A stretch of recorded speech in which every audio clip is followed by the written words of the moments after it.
Hi guys, hello everyone, my name is Avinash Pathak और मैं अपने यूट्यूब चैनल में आप लोगों का स्वागत करता हूं। तो आज की जो टॉपिक मैं आपके सामने लेकर के आया हूं यह है passing parameters default arguments. Last video जो मैं बनाया था उसमें मैंने आपको बताया था कि पैरामीटर को पास करने का टोटल 3 तरीका होता है हमारा, जो कि है पोजिशनल आर्गूमेंट्स या फिर उससे रिक्वायर्ड आर्गूमेंट्स भी बोलते हैं। सेकंड है डिफ़ॉल्ट आर्गूमेंट एंड थर्ड है कीवर्ड आर्गूमेंट। तो आज हम लोग देखने वाले हैं डिफ़ॉल्ट आर्गूमेंट्स के बारे में। तो आज की टॉपिक में हम लोग कवर करने वाले हैं कि डिफ़ॉल्ट आर्गूमेंट्स क्या होता है, फिर हम लोग पैरामीटर को किस तरीके से डिफ़ॉल्ट आर्गुमेंट बना करके पास कर सकते हैं और डिफ़ॉल्ट आर्गुमेंट को यूज़ करने के क्या क्या लिमिटेशंस हैं। तो चलिए बढ़ते हैं आज की टॉपिक की तरफ। तो default arguments, another way of passing parameter using default argument. Second तरीका जो है हमारा पैरामीटर पास करने का वो है डिफ़ॉल्ट आर्गुमेंट। तो Python allow us to assign default values to a function parameter which is useful in case when matching argument is not passed in the function call statement। देखिए ये line को ध्यान से समझिए, इसमें क्या बोल रहा है कि Python हमें अलाउ करता है एक तरीके का असाइन करने के लिए डिफॉल्ट वैल्यूज को, किसके लिए, to function parameters which is useful in case, कब यूजफुल है ये, when matching argument is not passed in the function call statement. अब आप इसको समझिए, लास्ट मैंने जो वीडियो आपको बताया था, जो लोग नहीं देखे हैं उस वीडियो को प्लीज आप जाकर के डिस्क्रिप्शन में चेक कीजिए, मैंने लिंक दे रखा है। तो लास्ट वीडियो जो था मैंने बताया था कीवर्ड या पोजिशनल आर्ग्यूमेंट्स के बारे में। वहां पे अगर फंक्शन डेफिनेशन में आपने 3 पैरामीटर पास किए हैं तो फंक्शन कॉल में आपको same number of arguments pass करने पड़ेंगे, मतलब कि 3 आर्गुमेंट ही होना चाहिए। लेकिन डिफॉल्ट आर्गुमेंट उस केस में काम करता है जब आपने मान लीजिए कि फंक्शन डेफिनेशन में 3 बना दिए हैं, उसमें से किसी एक को आपने डिफॉल्ट बना दिया है। तो अगर आप फंक्शन कॉल के समय में अगर किसी 3 में से किसी एक को अगर आप छोड़ देते हैं, नहीं देते हैं, तो उसकी वो डिफॉल्ट वैल्यू ले लेगी। ठीक है, आई होप आप नहीं समझ पा रहे होंगे अच्छे से क्लियरली मेरी बातों को, लेकिन चलिए मैं एग्जांपल के थ्रू आपको बताऊंगा तो आप बहुत आसानी से समझ जाएंगे। तो देखिए एग्जांपल क्या है यहाँ पे कि एक INTRST नाम का एक फंक्शन है जहाँ पे PR और T को मैंने T इक्वल्स, ये तरीका होता है डिफॉल्ट आर्ग्यूमेंट बनाने का। ठीक है, मतलब आपको जिसकी वैल्यू डिफॉल्ट बनानी है आप उसे इक्वल्स टू साइन दे करके डिफॉल्ट वैल्यू मेंशन कर दीजिए। तो P, R और T की डिफॉल्ट वैल्यू बना दी गई है 2। ठीक है, अगर फंक्शन कॉल हमारा अपियर होता है इस तरीके से INTRST AB। अब देखिए यहाँ पर आप ध्यान से समझिए, PRT total number of arguments कितने थे, 3 थे यहाँ पे पैरामीटर जो कि रिक्वायर्ड था। और मैंने जब आर्ग्यूमेंट पास किया तो कितना पास किया, A, B 2 ही पास किया है। तो ऐसे केस में मैंने आपको दिखाया था कि पोजिशनल आर्ग्यूमेंट में वो एरर दिखाएगा, मतलब कि अगर आपको 3 रिक्वायर्ड है और 2 पास करेंगे आप तो एरर दिखाएगा। लेकिन इस केस में ये एरर नहीं दिखाने वाला है। क्यों? क्योंकि देखिए T की तो वैल्यू डिफॉल्ट सेट कर दी गई है और P और R बस 2 ही बचे जिसकी वैल्यू चाहिए, तो A P के पास और B R के पास वैल्यू सप्लाई कर देगा। ठीक है, अब यहां पर देखिए क्या बोल रहा है कि but if you pass same number of arguments in function call then the concept of default argument will end. ध्यान से समझिएगा इस लाइन को कि अगर आप फंक्शन कॉल के समय में जितना आर्ग्यूमेंट यहाँ पर रिक्वायर्ड है अगर उतना ही वैल्यू आप सप्लाई कर देते हैं, अगर जैसे मैं यहाँ भी अगर A, B, C अगर ये 3 वैल्यू कर देता तो T का जो कॉन्सेप्ट था वो खत्म हो जाता, मतलब T में 2 नहीं लेगा, जो भी मैं वैल्यू यहाँ सप्लाई करूंगा वो लेगा। इसी तरीके से यहाँ पर INTRST 1000, 10, 3, मतलब कि T की जो वैल्यू 2 डिफॉल्ट सेट की गई थी वो ओवरराइट कर जाएगा इस 3 के साथ में, क्योंकि आपने वैल्यू सप्लाई कर दिया है यहाँ पे। ठीक है, तो ये बहुत ध्यान रखना है डिफॉल्ट के केस में कि डिफॉल्ट तभी काम करता है कि अगर हम लोग उस आर्ग्यूमेंट को सप्लाई नहीं कर रहे हैं, पास नहीं कर रहे हैं। लेकिन अगर उसको हम लोग फंक्शन कॉल में, जब हम लोग मेन पार्ट में फंक्शन कॉल करते हैं उस समय में अगर हमने उतने नंबर ऑफ आर्ग्यूमेंट्स की वैल्यू पास कर दी है, चाहे वो वेरिएबल हो चाहे वो लिटरल वैल्यू हो, कोई मतलब नहीं है, अगर आपने पास कर दी है तो वो डिफॉल्ट का कॉन्सेप्ट खत्म हो जाएगा। ठीक है, देखिए यहाँ पर आपको अच्छे से और समझ में आएगा कि डिफॉल्ट आर्गुमेंट्स के कुछ इंपॉर्टेंट पॉइंट हैं। क्या इंपॉर्टेंट पॉइंट बता रहा है कि all required parameters should be defined before default parameters.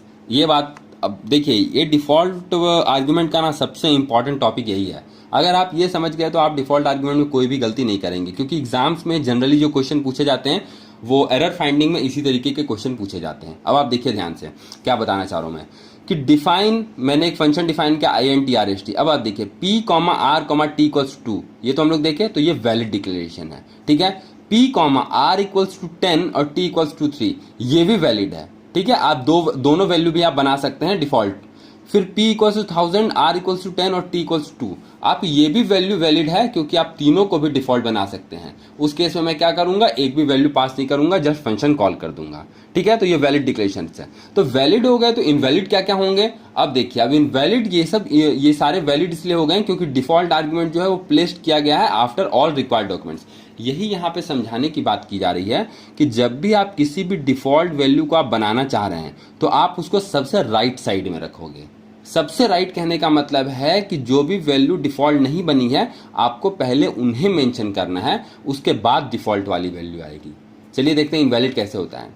अब देखिए p को मैंने यहाँ पे 1000 सेट कर दिया, r को 10 कर दिया और t को मैंने मतलब यूजर इनपुट में छोड़ दिया कि t की वैल्यू फंक्शन कॉल से आएगी। तो ये इनवैलिड हो गया क्योंकि t कभी भी लास्ट में नहीं हो सकता है। आप t को आपको स्टार्टिंग में रखना है तो फिर करेक्ट है कि p का वैल्यू 1000, r का वैल्यू 10 और t की वैल्यू यूजर से सप्लाई हो रही है, लेकिन t कभी भी लास्ट में नहीं आ सकता है। इस ध्यान से समझने की कोशिश की गई इस चीज को। कुछ ज़्यादा मतलब कि ऐसा कॉन्सेप्ट नहीं है कि आपके समझ से बाहर होगा। देखिए बस आपको ध्यान ये रखना है कि जिस वैल्यू को आप डिफ़ॉल्ट नहीं बना रहे हैं आपको उसको सबसे स्टार्टिंग में ले जाना है, क्योंकि डिफ़ॉल्ट वैल्यूज़ की जो लिस्ट होगी वो एक लाइन से होनी चाहिए।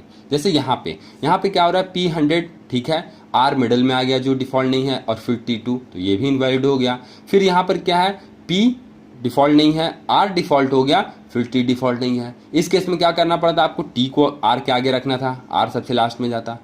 तो आई होप आप समझ गए होंगे कि मैं क्या समझाना चाह रहा हूँ कि ये इनवैलिड सारे इसलिए हो गए हैं क्योंकि default arguments are placed either at starting और in middle of required document which is not allowed.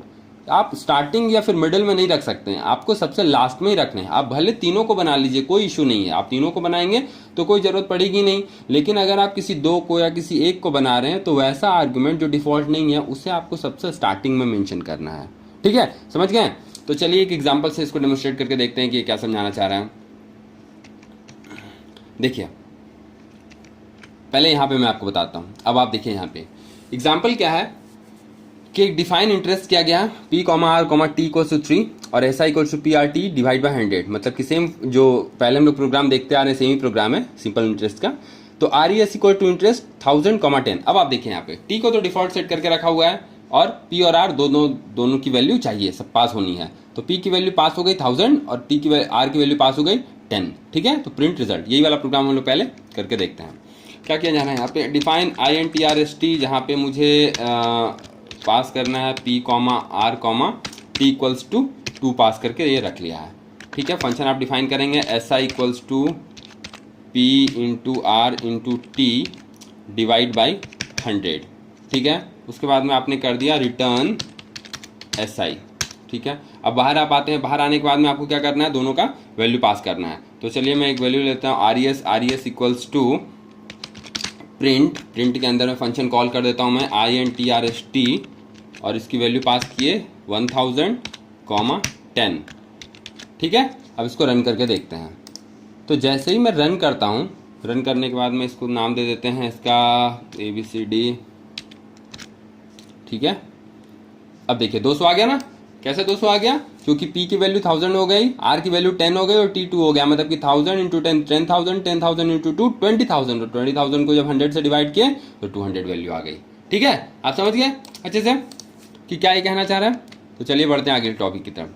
अब आप देखिए यहाँ पर ये चीज़ हो गया। अब जो है नीचे जो एग्जांपल दिया इसमें क्या हुआ है, इसमें डिफॉल्ट वैल्यू तो सेट किया गया है, लेकिन उस केस में क्या हो रहा है कि इसकी जो वैल्यू है ना वो यहाँ पर पास कर दी जा रही है। तो जैसे ही मैं यहाँ पे 2 पास कर रहा हूँ तो ऑटोमेटिकली ये 3 का कॉन्सेप्ट खत्म हो जा रहा है। चलिए इसको भी देखते हैं एग्जाम्पल से ही।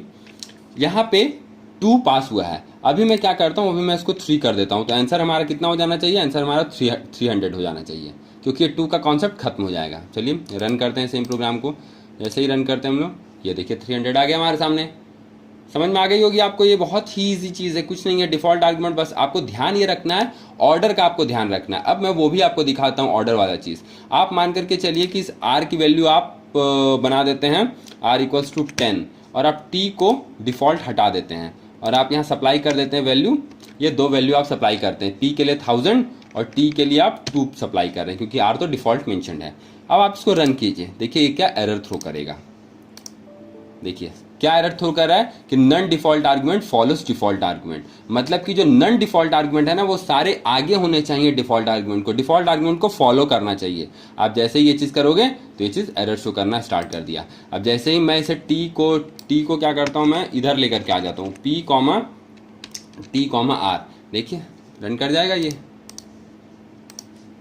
कर गया रन, 200 दे दिया वैल्यू, P की वैल्यू 1000 और T की वैल्यू 2 पहुंच गई उसके पास में।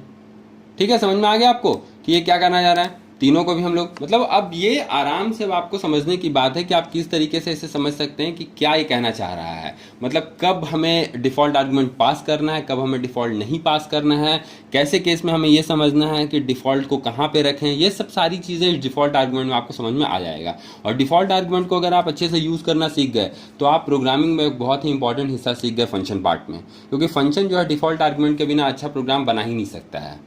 तो क्लियरली आप समझ ही गए होंगे। देखिए फाइनली क्या लिखा हुआ है कि all the default value has been given here but it will overwritten by the position argument, जो मैंने आपको समझाया कि फाइनली ये ओवरराइड कर जाता है। ठीक है, तो ये टॉपिक बहुत इजी थी, आप शायद समझ ही गए होंगे इस टॉपिक को मैं क्या बताना चाह रहा था। तो आप इस पर और अच्छे से प्रोग्रामिंग करने के लिए आप थोड़ा अपनी साइड से ट्राई कीजिए। अगर आपको कोई भी डाउट होता है तो आप मुझे कमेंट सेक्शन में जरूर मैसेज कीजिए, और ये वीडियो कैसा लगा आपको ये भी जरूर बताइएगा। तो thank you for watching guys, and जो नए हैं मेरे चैनल पे प्लीज सब्सक्राइब बटन को दबाएं और बेल आइकन को प्रेस करें, और लाइक भी करा करें वीडियो को। Thank you very much.